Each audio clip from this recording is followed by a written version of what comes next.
Welcome to On the Money Line, a podcast by MMA Play 365. I'm Newsom, and we're here after the 1 week UFC break for UFC 273, which we've got two title fights. We've got the featherweight championship fight, and we've got the bantamweight championship fight as well. Just before we get into the breakdowns, the Baze AI recap from the last event at UFC Columbus now 2 weeks ago, that has already been posted on our YouTube channel at youtube.com/MMA Play 365. It was a dog-heavy card. The AI did well, so go and check out that recap. But straight into the breakdowns here, and in the main event for the UFC Featherweight Championship, we've got Alexander Volkanovski versus the Korean Zombie. Now, normally I'd like to say this is a great fight and it's going to be fun and exciting. And to be fair to it, it might be fun and exciting, but I just don't see it being very competitive, if I'm being too honest. The Korean Zombie isn't a bad fighter, but it's Alexander Volkanovski. The problem with the featherweight division is you've got Volkanovski that beats absolutely everybody, and he's proven that already. And then you've got Max Holloway that's right behind him. Max Holloway can give Volkanovski a very good and close fight, but then outside of those two, it's just not very competitive at all. But unfortunately for the division, every single fighter that's on a surge, that's making the way up, that deserves a title shot, gets that title shot. And with Korean Zombie, I do think he's got a puncher's chance, but Volkanovski's not got any durability issues. Volkanovski, he doesn't really have many flaws or holes in his game, so it's really difficult to see how the Korean Zombie is going to capitalise on anything. Like I said, I think Korean Zombie's got a puncher's chance. I don't think he's going to be able to wrestle Volkanovski like he did against Dan Ige. I think Volkanovski's wrestling's too good. I think he'll be able to get back up to his feet. We've seen that his submission defence is absolutely on an elite level, with Ortega being very close twice to submitting Volkanovski, and Volkanovski just got that heart, that fight in him to get out. So I think Volkanovski is just going to be a relatively simple fight for him, and I hate to say that in a championship fight, but that's the truth. Volkanovski's quicker, his striking's better, his volume's greater. From a power perspective, he does have deceptive power. I don't think that Korean Zombie's going to get put out in this fight, at least not very easily. If he does get put out, maybe an accumulation of volume, or, the fight goes to the mat and Volkanovski's landing a ton of volume and the referee just, stops the fight because the Korean Zombie isn't intelligently defending or something like that. But ultimately, Korean Zombie's durable enough, but Volkanovski's just better everywhere. He's the better striker, he's the better wrestler, he's the better grappler. His cardio's better, his durability, in my opinion, is better, even though the Korean Zombie is a durable fighter. And like I said, it's just very, very difficult to see how the Korean Zombie wins this fight. The betting line is extremely wide at -700, -750 for a reason. I understand that. I'm picking Alexander Volkanovski to remain the UFC featherweight champion. And in the next fight, in our second title fight of the breakdown, in the bantamweight division, we've got the rematch that I think everybody's been waiting for, with Aljamain Sterling versus Petr Yan. Obviously, this first fight was very controversial. Petr Yan was winning on the scorecards. He was doing well. And then, obviously, the illegal knee came. And, you can say what you want about, Yan, and you can say what you want about the knee and Sterling. It was an absolutely stupid mistake to make in a title fight that cost him, and it was a clean knee. And people will say Aljo's acting and all that sort of stuff. I'm not totally convinced, if I'm being honest. It was an illegal, clean, flush knee to the face that Aljamain Sterling wasn't expecting, and it hurt him. Now, in this fight, this is where I flipped a little bit, because after that fight, I bet Aljamain Sterling in that fight, and I was saying that I was going to be betting him again plus 300 or plus 350, whatever he finishes on that betting line. But I've completely done a 180 with this, and there's reasons for it. So I definitely still think that Aljamain Sterling is going to have a volume advantage against Yan. I definitely think that Sterling is going to be able to cause enough problems to not justify Yan being this big of a favourite on the betting line. But ultimately, just watching Yan, even though the volume's not going to be there, I'm not saying the volume's not going to be there, but it's not going to be as great as Sterling's, in my opinion. Yan's power in his hands is a neutraliser in this fight. And even if Sterling gets up by 10, 20, 30 strikes, and he landed nearly 100 last time against Yan, I just think that power, the sting of Yan and the aggression and the forward pressure, if this does go to a decision, because I don't see Sterling being able to get Yan out of there at all. So if Sterling wins, it's going to be on the scorecards. But if it goes to a decision, I just see Yan landing the more effective, the more powerful strikes. He might have dropped him once or twice along the way as well. And one of the main reasons why I bet Sterling in that first fight that they had is because I thought Sterling's wrestling and grappling advantage would be significant enough for him to be able to have a couple of game plans here, but it just wasn't. Petr Yan showed that his wrestling defense is on point. If he is taken down, he can get back up. And that's actually what tired Sterling in that first fight. Now, I don't think Sterling's going to gas out like he did in this fight as he did the last fight, because it was the wrestling, the relentless wrestling and just trying to get that fight to the mat that tired him out last time. I think this time the adjustments to be made for Sterling is to keep the fight on the feet, don't shoot for the takedowns, and just try and out-volume Yan. But I just think that's going to be a difficult game. Like I said, I've done a 180 on this fight after watching what Petr Yan did to Sandhagen. He's just an elite level. The striking's crisp, it's accurate, and even if he is slightly behind on the volume, the aggression, the forward pressure, and the power and the finishing intent in Petr Yan's game is going to be enough to sway the judges, in my opinion. And like I said, the judges on the scorecards is the way that Aljamain Sterling wins this fight. So I think it's going to be a difficult one. I'm picking Petr Yan to become the new UFC bantamweight champion. And in the next fight, this fight is super intriguing. We've got Gilbert Burns versus Khamzat Chimaev. And honestly, like, this is the third of the three Russians that I predicted to be UFC champions quite a while ago now. The first one was Islam Makhachev. The second one was Magomed Ankalaev. Both of those two have won in the last couple of months. And now we've got Chimaev, who was the third one that I predicted. And I think he gets the job done here. Listen, Chimaev he's a good striker. He's going to be developing that side of his game as well. But he's got freakish strength, freakish power. He's a cardio machine. His wrestling is insane. I mean, who picks up a UFC fighter in the middle of the cage, walks to the side of the octagon with the fighter's legs kicking almost like a baby, like a toddler, just trying to get down, and then Chimaev's talking to Dana White why the legs are going, he's inside the cage, and then dumps a UFC fighter. And it wasn't just any UFC fighter, Li Jingliang. He's a good fighter, you know, and the disrespect of what Khamzat Chimaev did to him just tells you everything you need to know about Chimaev. Now, the one thing I will actually say here, because I think Chimaev, like I say, I think he's the future champion. I think he beats Usman. I think he beats Covington. But I actually think that Gilbert Burns stylistically is the most difficult fight for Chimaev in the division, because with the way Chimaev fights, getting body locks, dumping his opponents, the wrestling, the takedowns, the ground control, somebody like Gilbert Burns, who's an elite BJJ player, an elite BJJ black belt that's got submissions, that is so good on the floor, that has been on the mat with the guys like Damian Maia and done well against him. That, to me, is the biggest test for Chimaev, but I don't think it's a test that Chimaev's going to be overwhelmed with or, you know, come second best to. I still think that Chimaev's going to be the better striker in this fight. I think that he does need to be careful of getting in too close, because Burns does pack power in his strikes, but ultimately I think Chimaev's striking's good, and it's also an aid to that wrestling and the takedowns. And I think the wrestling and the strength and the power of Chimaev is going to be enough to nullify the elite BJJ game of Gilbert Burns. But like I said, with that being said, I do think that this is the biggest test stylistically in the division for Chimaev. But I think once he passes this test, I think it's just en route to the title, where I do think he'll beat the likes of Usman. I don't think Usman's as much of a stylistic problem as what Gilbert Burns is. So I do think Burns is going to have moments in this fight, and moments where we're sat back thinking, holy shit, like, is Burns actually going to do this? But I do think that it's going to be difficult to get Chimaev out of there. Chimaev's an elite wrestler himself, a good grappler,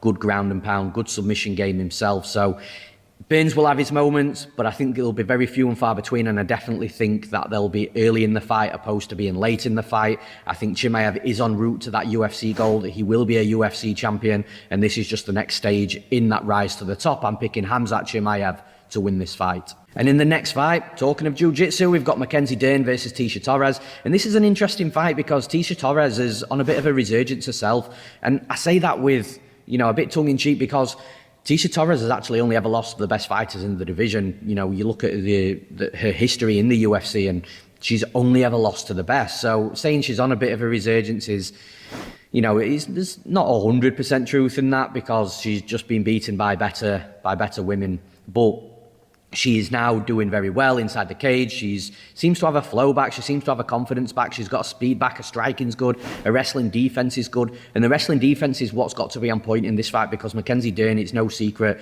even though Dern's striking is getting better, I do think that Torres is going to be the better striker, the faster mover, the better mover in and out of range here. So Mackenzie Dern's really got to pick her moments, but she's got to be able to get this fight down to the mat. And I don't think it's going to be easy for her, at least early on. I actually think Tecia Torres starts this fight the better fighter. But I think the longer this fight goes on, if Tecia Torres doesn't finish Dern, which I don't expect Torres to finish Dern, if I'm being honest. But if that finish doesn't happen, then I think that Mackenzie Dern is going to be able to find a way into this fight. I think she is going to be able to close the distance. I think she is eventually, with a little bit of relentless pressure and wrestling, going to be able to get Torres down to the mat. And Torres, I expect that first takedown, the second takedown, for her to spring right back up to her feet. But I do think the takedowns keep coming. And I do think that Dern's going to be able to get away over the course of 3 rounds. Now, if she does get her down with a bit of time to work in around, then she's got a submission opportunity, in my opinion. But if she doesn't submit Torres and Torres is flat on her back, then I just see Dern just being able to control and be able to stop Torres getting back up to her feet. Like I say, over the course of 3 rounds, I think Torres is going to start the better fighter, but I think Dern is going to take over mid-fight and then look better later on once those takedowns start coming. And I think if Dern doesn't submit Torres, I think she can get enough control time in rounds 2 and 3, or at least 2 out of any of the 3 rounds, to be able to win on the scorecard should it go there. For that reason, I'm picking Mackenzie Dern to win this fight. And in the next fight, we've got a fighter that I've been hyping for years. We've got Ian Garry versus Darian Weeks. Ian Garry, I first watched his fight in the amateurs. You know, I watched his amateur Cage Warriors fight, and I said from that fight that he would be in the UFC. A bit of a crazy statement to make, considering he was an amateur still, but he is here. And you know what? I was a little bit underwhelmed in his UFC debut, and I think that Ian Garry was in some sticky moments. I don't think he was looking overly great, but he found a way in that fight. And that's the thing with Ian Garry. He's still a young fighter, he's still a developing fighter, trying to find his feet, making his way up in the UFC. But I do feel that Ian Garry does have moments where he's not looking great, but the fact that he finds a way definitely speaks volume to who he is as a fighter and how good he is as a fighter. Now, against Darian Weeks, he's going to be against a fighter that's going to be wanting to take him down. Now, Darian Weeks hasn't got bad striking, but I think from a striking perspective, Ian Garry's cleaner. I think he's quicker. I think his punches are nice and straight and nice and crisp, and he'll beat Darian Weeks to the punch inside the exchanges. And with the kicks mixed in as well, I do think that Ian Garry, his flow state's better, his striking's more crisp and more clean. So I do think that even if Weeks does come into this fight and he wants to test his striking against Garry, I think at some point he's going to realise that the wrestling's going to be his path to victory here.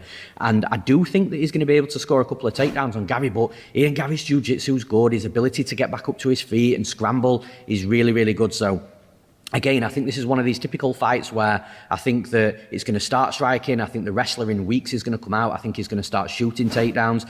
But I think that Ian Garry is going to be able to deal with the takedowns well, defend them well, and if he is taken down, get back up to his feet. And the longer that goes on, the more takedowns that come and the less control time that Weeks gets, the more it's going to open up the striking of Ian Garry. Now, normally it can go the other way, where the striker is really concerned with the wrestling, but I think it's going to hit the morale hard of Darian Weeks to the point where Weeks is going to be questioning shooting takedowns because of getting clipped on the way in, because of Garry being able to constantly stand back up. And I think over the course of the fight, that's what's going to get Ian Garry the win here. I think Ian Garry is live for a late finish. If he does tire Weeks out, if he does mentally break Weeks, with Weeks not being able to shoot takedowns and get top control time. But if Garry doesn't get this finish and it does go to a decision, I think Gary's going to take over early enough in the second round and into the third round, and he might even start really great as well and take all 3 rounds here. I think it's a difficult fight for Weeks purely because of Gary's scrambling ability, his get-up ability and his defensive wrestling.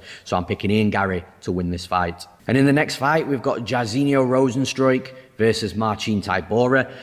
Now, Tybura is another one of those fighters where, a few years ago we were questioning how, what he had left and how far he could potentially go, and he was on a losing streak, and we was wondering if his time in the UFC was going to come to an end. But the thing is with Tybura is, eventually once he's fought these top guys in the division, he starts fighting the lower level guys, and that's where he smashes them. Now, Tybura's always had this problem where he will struggle to beat that top 10, any fighter in that top 10, but outside of the top 10 and outside of the top 15, Tybura is a really good fighter, but he's back into a top 10 fight here with Jairzinho Rozenstruik. And what I did like about Tybura when he fought Greg Hardy, who also had power in his hands and he landed hard on Tybura. Tybura never gave up on himself. He wasn't completely knocked unconscious, and he started the wrestling the second that power hurt him.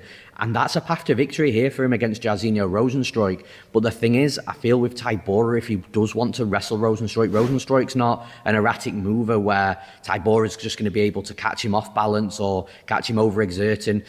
Rozenstruik's a really calm, calculated striker that's going to bide his time, that's going to allow his opponents to make a move, coming in on him, and that's where he's got that touch of death, that power in his hands. And trust me, Rozenstruik does have the power in his hands. So because he's a patient fighter that allows his opponent to come to him, and he will forward press himself as well at times, but I don't think he's going to give Tybura many opportunities to shoot in for clean takedowns, at least not early in this fight. But unfortunately, I do think that Rozenstruik touches Tybura clean before Tybura is able to drag this fight late, or before Tybura is able to get good reads on an entry into a takedown, and I think that's the problem. I think Rozenstruik is going to land early enough on Tybura before Tybura's got any time to get anything going from his own game plan perspective, and for that reason I'm picking Jairzinho Rozenstruik to win this fight. And in the next fight we've got Aspen Ladd versus Raquel Pennington. Raquel Pennington stepping in on short notice to fight Aspen Ladd, and I think stylistically it's a good fight for Pennington. Aspen Ladd's been a little bit underwhelming lately, a little bit of activities not quite there, and a skill set, and it's a little like what I've just said with Tybura in the last breakdown. You know, against a certain level of competition, Aspen Ladd's good. She's really, really good. But as soon as she starts fighting the veterans, the fighters that are going to force the action back on her, the fighters that are going to press her, that's when she comes a little unstuck. And listen, Raquel Pennington is a veteran. She's been around for years. Her game is great all round. She's difficult to take down. She can score takedowns herself. She can fight ugly in the clinch, dirty boxing, just grind fights out. But then she can also fight on the outside, striking as well, moving in nicely. Her entire all-round game is really good, and I think that's where Aspen Ladd's going to have a problem in this fight, because I don't think Aspen Ladd is astronomically better in any particular area, and wherever she comes up against Pennington, wherever this fight goes, Pennington's going to be game enough, going to be, in my opinion, better. She's going to be able to use that veteran-savvy game plan where if it's not going her way in a certain aspect of the fight, then she'll just clinch up, make it dirty, make the fight ugly, run the clock down whilst looking good in the judges' eyes. And I think for Aspen Ladd to win this fight, she's either going to have to get the better of her striking, and I don't think she's going to be able to pull away with the volume. And I think from a technical aspect, Raquel Pennington's the better striker anyway. Or Aspen Ladd's going to have to be able to wrestle Raquel Pennington regularly, get the fight down to the mat and get top control time. And if Aspen Ladd can get Raquel Pennington flat on her back, then maybe she does have some opportunities there to, you know, scream out loud while she's throwing hard punches and try and force the referee's hand and look good in the judge's eyes by doing so. But it's really difficult to see Raquel Pennington being stuck on her back in this position and just eating shots. I really don't think that's the way the fight's going to go. I think that the fight's going to predominantly take place on the feet. I think that Pennington's a slightly better technical striker, and if it isn't quite going her way, or if Aspen Ladd is a little bit quicker and she doesn't like it, then I think that Pennington can just clinch up with her, force her against the cage, dirty box, fight ugly, make it a grinding fight and win a decision on the scorecard. So for those reasons, I'm picking Raquel Pennington to win this fight. And in the next fight, we've got Mickey Gall versus the newcomer Mike Malott. And this is a really good fight, and I'm super intrigued mainly for the grappling here. I do think that both fighters are okay striking. I think Mike Malott's more explosive. I think he's got more power, but I think Mickey Gall's the more composed technical striker. But really the grappling is where both of these guys shine. And this is where I feel that it's one of those fights. I said it the other week at UFC London with Paul Craig and Nikita Krylov, that whoever's on top is likely going to be the fighter that's going to have the more success. And the reason for that is because they're both good grapplers. So whoever's on top is going to be able to prevent the guy on bottom from being able to sweep, reverse, or stand back up to the feet because they're comfortable enough on top. And that goes for both fighters. But the issue here is I think Mike Malott is just going to be the fighter that's on top. I think Mickey Gall's going to be more than happy standing and striking because of his technical advantages that I feel he's going to have in this fight. I don't think he'll get his wrestling going, or he's the least likely of the two to get his wrestling game going. I think Mike Malott, with him being explosive, could potentially hurt Mickey Gall, maybe drop him or knock him off balance and capitalise on top. But I think when you're looking at this fight, I think it is going to be won and lost with the top control time. And I just see that top control being Mike Malott. We have seen Mickey Gall stuck on bottom at times. You know, against Mike Perry, he didn't really have too much of an answer on bottom. Whereas if Mickey Gall gets on top of Mike Malott, I think Malott will be able to get back up to his feet, or at least have the urgency to get back up. But vice versa, I just don't see it. I think Mickey Gall will accept position, try and not just accept position, but try and look for submissions off his back, which I don't think he's going to find against Malott. And that's just going to allow Malott to get that top control time in. So that's how I see the fight going. I think, like I said, it's going to be a fight that's won and lost on the mat, and whoever's got that the most top control time is the likely fighter to win on the scorecard should it go there. But let's not forget, both of these guys have got a good submission game. So again, whoever's on top is not only going to look better in the judges' eyes with the top control time, but they're also going to be the more likely fighter to find a submission as well. So I think Mike Malott is going to be the more likely fighter on top. I think Mickey Gall plays guard a little bit too much, will look for submissions that he won't find, and Mike Malott will be able to take advantage of that, get top control time, potentially find the submission, and if he doesn't and it goes to the scorecards, then he's going to look better in the judges' eyes. I'm picking Mike Malott to win this fight. And in the next fight, this is a good one. We've got Vinc Pichel versus Marco Madsen. Marco Madsen still unbeaten, 11-0. I thought that fight against Clay Guida was very close. I bet Clay Guida in that fight. I was hoping that he was going to sneak the decision, but he didn't.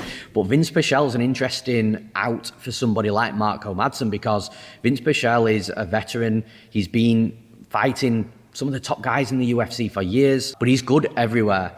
He's a good striker, he's aggressive, he'll mix things up really well with his punches and his low kicks, but he's a good wrestler as well, and he's going to be able to match Marco Madsen in that wrestling, in my opinion. I do think when we are talking about the wrestling that Marco Madsen is going to be the better wrestler here, but I think that Vinc Pichel is going to be able to really make Madsen work if there is any wrestling exchanges. But we didn't see any wrestling exchanges in Madsen's last fight, and something that you simply cannot ignore with Mark Madsen is the fact that he's working at Fight Ready, he's working with Henry Cejudo, and I'm telling you, Coach, Henry Cejudo changes fighters. Look at Davison Figueiredo against Brandon Moreno.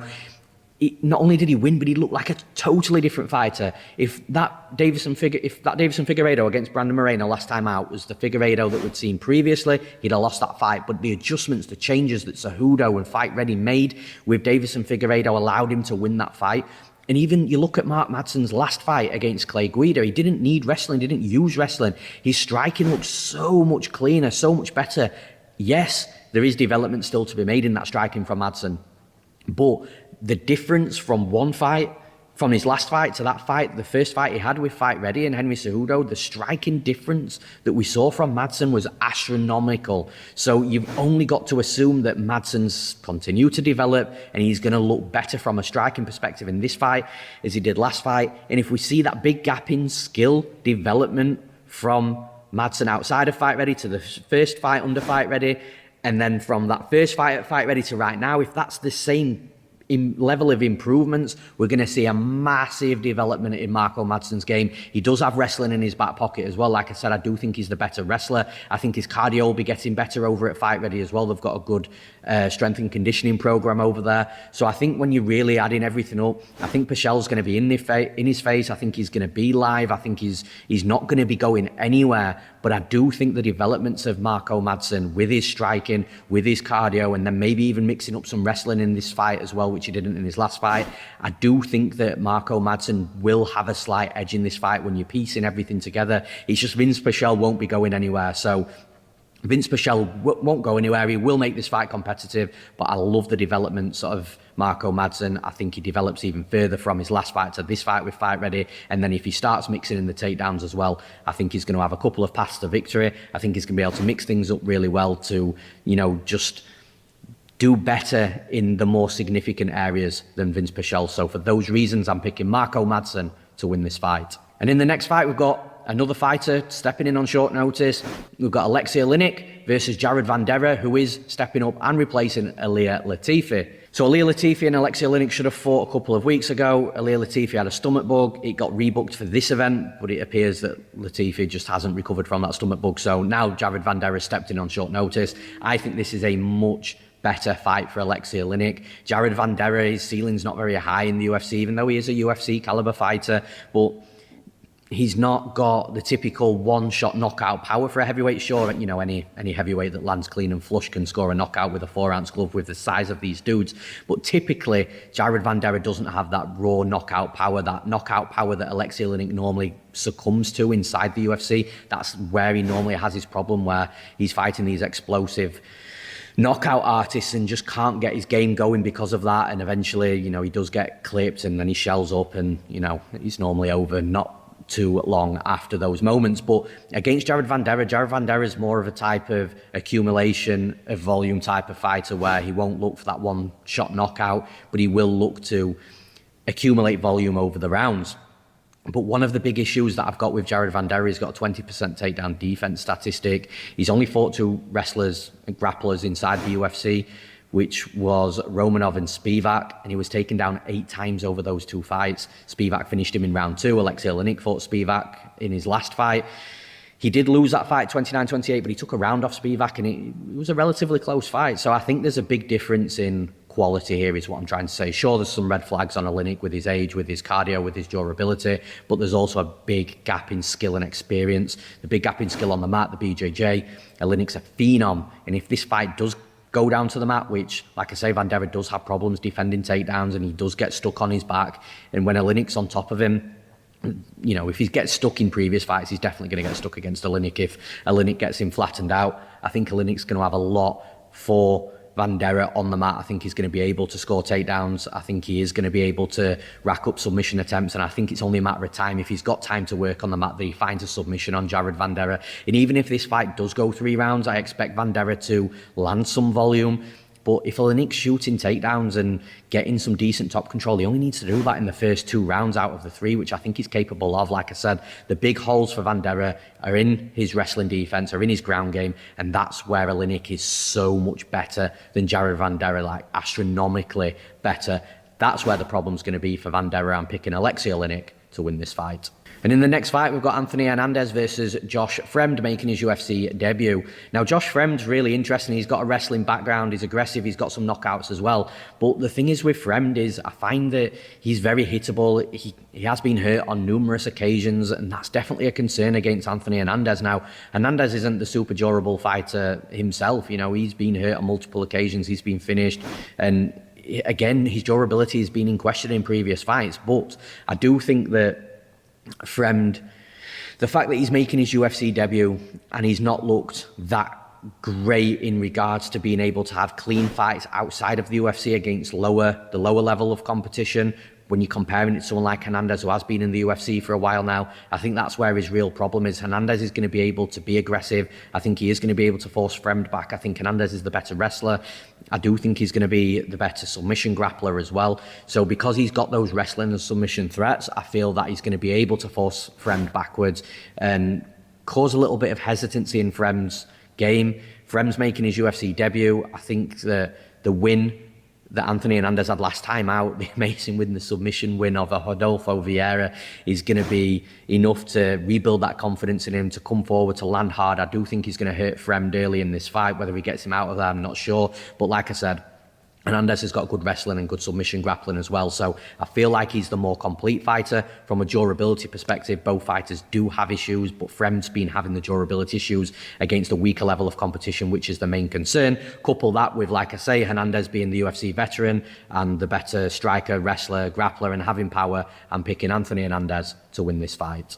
And in the next fight, we've got a newcomer again. We've got Piera Rodriguez versus Kay Hansen. Now, this line's actually flipped. Kay Hansen opened up a moderate favourite, but the line's flipped. All that money's coming on Piera Rodriguez, and I actually agree with that line movement as well. You know, I think that it is going to be a close fight, but I like what I see from Piera Rodriguez. She's got good technical boxing. She's crisp. She's got combinations. She'll mix in low kicks. She'll mix in takedowns. Her topside grappling isn't the best, but she does have a level of control on top. I think that Kay Hansen's grappling is going to be slightly better. So for me, I feel that Rodriguez is probably going to have more success in this fight, just keeping it standing and allowing the wrestling exchanges to come from Hansen and using her wrestling defensively.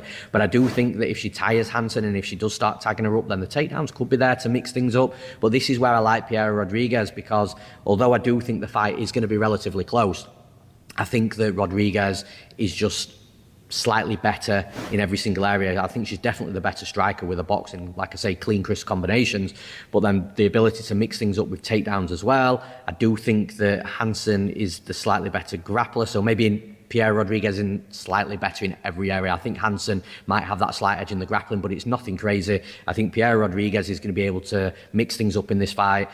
really change things up from the striking to level changes into takedowns, potentially get back up again, giving Hansen everything to think about, something different to think about as every minute goes by.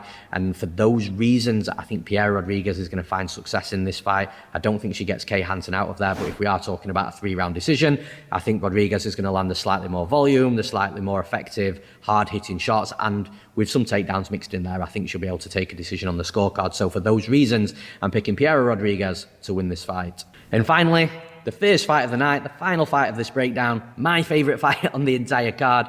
We've got Julio Arce versus the newcomer Daniel Willy Cat Santos. And I think this is going to be an explosive fight, a really fast-paced fight. We've got Santos that is a forward pressure, aggressive striker making his UFC debut. He's durable, he's got good cardio. He's actually faced a lot of good Russian wrestlers as well. 2 or 3 of them in his last few fights. And he's been able to deal with that quite well. And that's always good to see because they were spamming relentless takedowns on Daniel Willy Cat Santos. And Santos, you know, he was defending well. He was also getting taken down, but he was also getting back up to his feet. Once he's back up to his feet, his cardio was still there. He wasn't getting drained from the wrestling. And then he was slamming forwards, kicks to the body, kicks to the head, combinations. My only issue with Santos is not from a wrestling perspective, is actually from a striking defense perspective. His head is on the center line a little bit too much. He could, listen, if he got his head movement going and really started to get his head off that center line as he was striking and, you know, looking to counter strike as well, I think he would be a very, very dangerous and difficult fighter to deal with. Now with Julio Arce is fighting a fighter here who does have a Muay Thai stance. He does have that Muay Thai background. He is a clean, crisp striker. And he's very much like Shaman Moraes in regards to that skill set. The only difference with Santos to Shaman Moraes is Santos is much more forward pressure and he will explode into combinations, whereas Shaman Moraes was a little more reserved and patient. But actually, that's a good thing for Santos because stylistically, that's where Arce's had problems in the past. And Arce had problems against Shaman Moraes, who was static and patient and waited. So I think with a very similar skill set of what Santos has got to Shaman Moraes, but with the added aggression and pressure, I think Santos could really cause an upset in this fight against Julio Arce, who I actually think is a good fighter. You know, he's got clean, crisp boxing himself, Golden Glove boxer, I believe, but he's also got decent wrestling, decent grappling. And the thing is, I feel that Santos has fought better wrestlers and grapplers than Arce and being able to deal with them. I think this is a fight that's going to be won and lost on the feet. I think that Santos is definitely live for getting clipped here and getting hurt because he doesn't move that head off the centre line. However, he has shown he's got a solid chin. He has been hit hard before. He has got cardio. He has got that forward pressure. And if he does survive but doesn't get Arce out and it goes to a decision, then I think the judges are going to actually really like what they see from Santos. So I think there's going to be a bit of an upset here. I don't think Santos technically is as good as Julio Arce, but for what he is inside the cage and what the judges like to see with that pressure and aggression, I think Santos is going to be a problem. I'm picking Daniel Willy Cat Santos to win this fight. And that's all for this episode of the podcast for UFC 273 with the 2 title fights, the Featherweight Championship, the Bantamweight Championship. I can't wait to watch these fights. I think it's a phenomenal card. It's going to be a ton of fun. Thank you all for listening and tuning in. As always, I really appreciate all the support, the likes to the video, the subscriptions to the MMA Play 365 YouTube channel. I'm Newsome. Thanks for listening. We'll see you next week.